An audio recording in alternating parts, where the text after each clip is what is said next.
السيد الرئيس سيد النائب المحترم سي إدريس السنتيسي.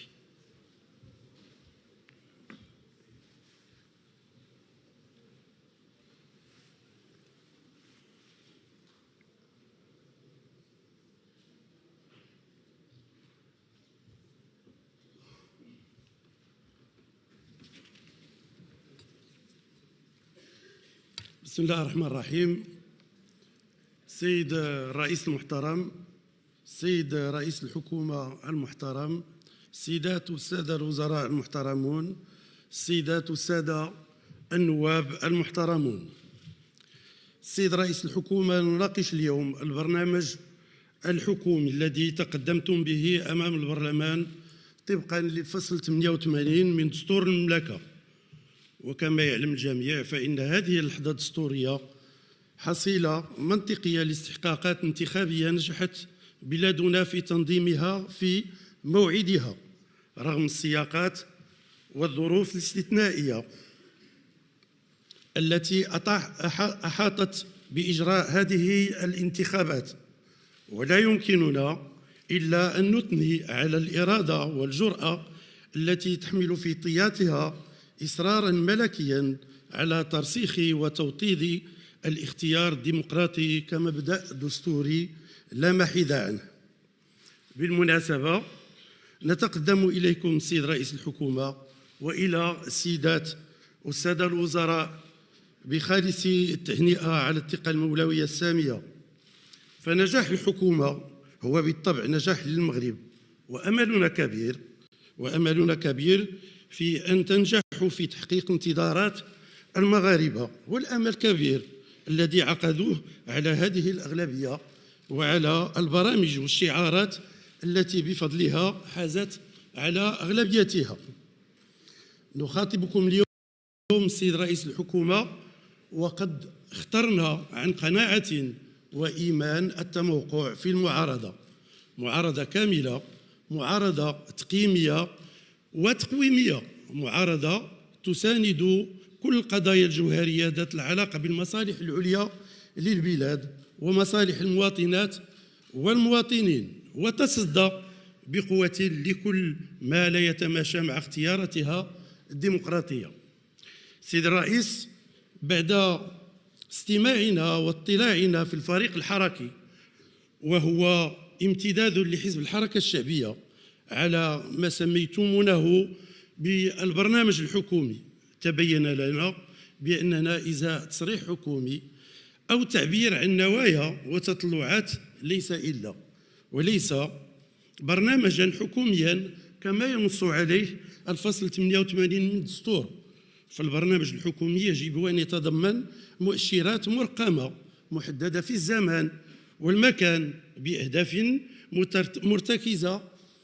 بأهداف مرتكزة على مشاريع قوامها الالتقائية والتناسق والقدرة على التفعيل، واستراتيجيات مندمجة سياسيا واقتصاديا واجتماعيا مؤطرة بالكلفة المالية اللازمة ومعززة بالنتائج المتوقع تحقيقها. سيد الرئيس المحترم، إن العنوان الأبرز لهذا التصريح في تقديرنا هو كونه تصريح متداخل، فتارة يستقي من التجربة الحكومية السابقة دون أن يشير إليها، وتارة أخرى يضع فقرات من البرامج الانتخابية لأحزاب الأغلبية بدون خيط ناظم بينها. إنه برنامج في نظرنا يفتقد إلى هوية ومرجعية مؤطرة، برنامج يفتقر للأبعاد والابتكار ويقتصر على بعض الأولويات، وهي أولويات ليست بالجديدة كالصحة والتعليم والتغطية والحماية الاجتماعية وتدعيم ركائز دولة اجتماعية. وفي هذا السياق تحدثتم عن زيادة في ميزانية التعليم والصحة، وهذا أمر أكاد أقول مستحيل. هذه القطاعات هي قطاعات اجتماعية وغالبا غتكون في ميزانية تسيير، وطبعا على حساب أي قطاع تنون الزيادة في هذه الميزانية ديال قطاع التعليم والصحة، وطبعا لا يمكن اللجوء إلى الاقتراض للتسيير. لكن بالمقابل سيد الرئيس هناك إشارات شبه محتشمة لقطاعات وسياسات عمومية كالتجهيز والنقل والثروة المائية والتحول الرقمي والتفاوتات المجالية والاجتماعية والتحول الطاقي وإصلاح الإدارة والبحث العلمي وغيرها، بل إنه تصريح لا ينسجم مع الهندسة الحكومية نفسها. وهنا دعوني أطرح بعض التساؤلات. السيد رئيس الحكومة، أي آليات لتفعيل مضامين النموذج التنموي؟ ليس هناك أي إشارة إلى الأوراش التي تعتزم الحكومة إنجازها.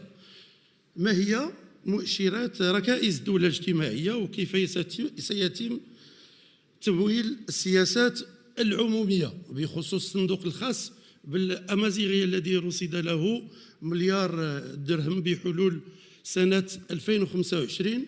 يطرح التساؤل عن موارد تمويل هذا الصندوق وأوجه ومجالات صرفها، بأية ميكانيزمات سيتم تحفيز الاقتصاد الوطني سيد رئيس الحكومة، وما هي السياسة الجديدة، أقول السياسة الجديدة للحفاظ على القدرة الشرائية للمواطنين السيد رئيس الحكومة، خاصة وأن المغاربة دابا تعيشوا في واحد الفترة صعيبة جدا وزيادات في الأسعار يعني خيالية. لا سيما ما هي مقاربتكم للتحكم في الأسعار وحماية المستهلك والتحكم في التضخم والتحكم في المديونية والعجز وتوازن الميزان التجاري؟ سيد رئيس الحكومة، لماذا ما أغفلتم في البرنامج الحكومي إحداث منظومة وطنية متكاملة تتعلق بالمخزون الاستراتيجي للمواد الأساسية، لا سيما الغذائية والصحية والطاقية، كما أكد على ذلك صاحب الجلالة في الخطاب الافتتاحي للبرلمان الحالي؟ على مستوى آخر يطرح التساؤل أيضا، ما هي مقاربتكم بخصوص إصلاح أنظمة التقاعد؟ لماذا اقتصرتم على فئات دون أخرى فيما يتعلق بتحسين الأوضاع المالية والاجتماعية كالمتقاعدين والأجراء والموظفين الذين يعانون في صمت؟ ثم حول القطاع الخاص وتشجيع هذا القطاع على مستوى البحث العلمي، نسجل غياب الاستثمار في الابتكار، وهنا نسائل عن التدابير التي ستتخذونها لرفع حصة البحث العلمي التي لا تتجاوز نسبة 0.7% من الناتج الداخلي الخام. ما هي التدابير والإجراءات المتخذة لتعزيز الاستثمار في القطاع العمومي في علاقته بالقطاع الخاص؟ ما هي الأجندة التشريعية التي ستدشنون بها تعاونكم مع المؤسسة التشريعية؟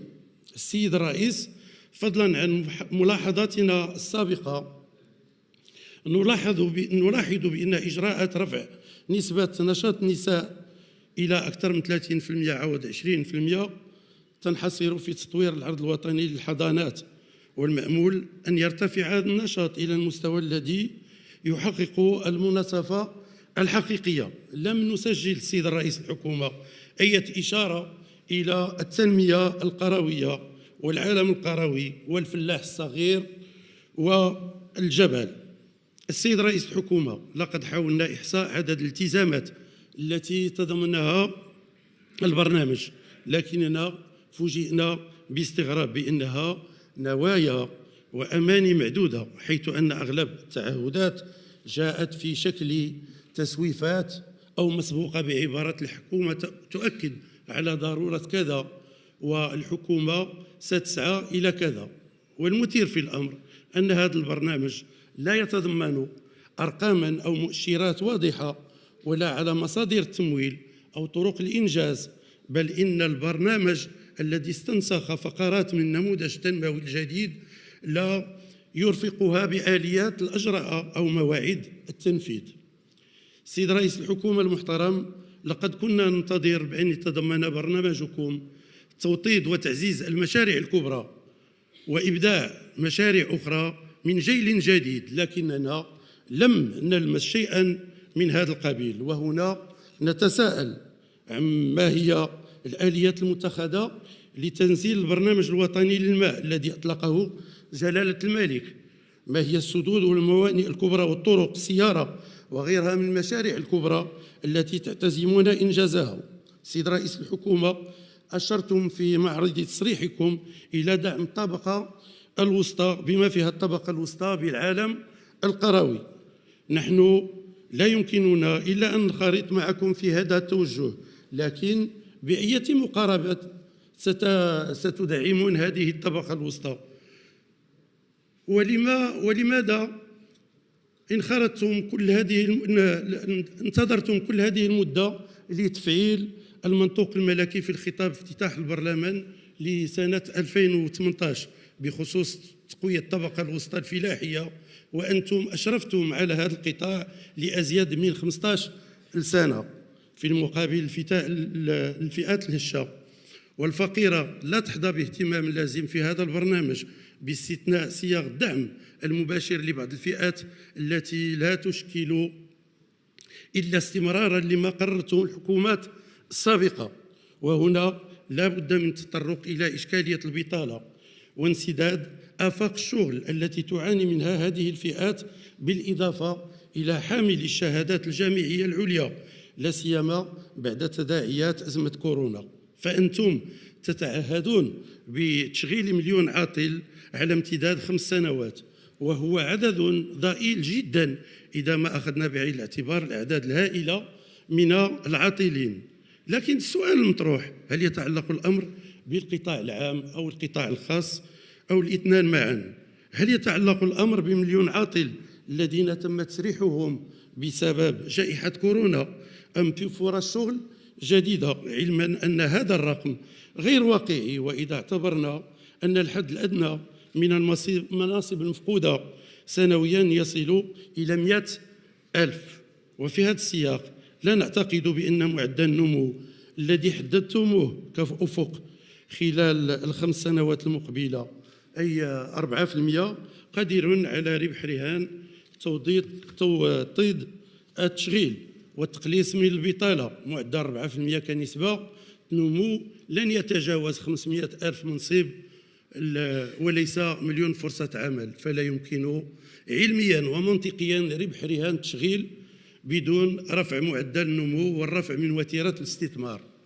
السيد رئيس الحكومة، لقد تضمن برنامجكم مجموعة من مجالات التعاون مع الجهات والجماعات الترابية في إطار توطيد اللامركزية ولا تمركز الإداري، لكننا لم نلمس أي إرادة دعم هذه الجماعات والجهات، وخاصة الفقيرة منها، أو التنازل لها عن بعض الاختصاصات باعتبارها شريكا في التنمية. وهنا لابد أن تجيبونا السيد رئيس الحكومة عن بعض الأسئلة التي نعتبرها جوهرية. ما مآل ميثاق اللاتمركز الإداري وطريقة تدبيره في ظل هذه الحكومة؟ هل الحكومة مستعدة لرفع اليد عن الاختصاصات الموكولة للجهات؟ وهل هناك نية في إعادة النظر في توزيع معايير الدعم على الجهات باعتماد معيار المجال الجغرافي بدل عدد السكان حتى تتحقق تنمية الجهات الشاسعة الفقيرة؟ كيف ستفعلون الحكامة الجيدة التي وردت في تصريحكم بدون الإشارة إلى مكتسب دستوري، ألا وهو ميثاق المرافق العمومية الصادر هذه السنة والمنشور بالجريدة الرسمية في يوليوز 2021؟ سيد الرئيس، على العموم وبكل أسف نعتبر هذا البرنامج دون الطموحات ولا يستجيب للعدد من الرهانات المجتمعية ولا لمجموعة من الفئات التي ورد ذكرها في هذا البرنامج بشكل عابر كما غربة العالم والشباب وغيرهم. بل إن البرنامج لم يؤسس لأي رؤية واضحة لبعض القطاعات كالسياسة الخارجية والثقافة والبيئة وتقوية العرض السكني وتخليق الحياة العامة ومحاربة الفساد بما في ذلك من امتيازات واقتصاد الريع وغيرها. السيد الرئيس المحترم، سيد رئيس الحكومة، سيدات والسادة أعضاء الحكومة، زميلاتي زملائي، إن الحركة الشعبية التي بصمت التاريخ الوطني من خلال مختلف المحطات التي عرفتها بلادنا منذ الحصول على الاستقلال إلى اليوم كما أسلفنا، تؤكد إن كان الأمر يحتاج إلى تأكيد بأنها ستظل وكما كانت على الدوام متشبتة بثوابتها، متمسكة بمقدساتها، حريصة على هويتها الوطنية بوحدتها المتنوعة، متجندة على الدوام للوقوف إلى جانب جلالة الملك للتصدي لكل المناوئين وأعداء وحدتنا الترابية ومواصلة النضال لاستكمالها وللدفاع عن قيمنا النبيلة، متخندقين في أي موقع يمكنه أن يسهم في أمن واستقرار وخدمة البلاد وتطويرها ونمائها، معلنين في الختام بأننا لن نكون إلا بنائين وموضوعيين في التعامل مع أي محطة سياسية، وضمنها هذه المحطة الدستورية التي قررنا على ضوئها تبني موقف الرفض للبرنامج الحكومي الذي سنتخذ بخصوص تنفيذه وتفعيله المواقف المناسبة في حينها، وفقنا الله لما فيه خير البلاد والشعب المغربي تحت القيادة الرشيدة لصاحب الجلالة نصره الله وأيده، والسلام. شكرا سيد الرئيس.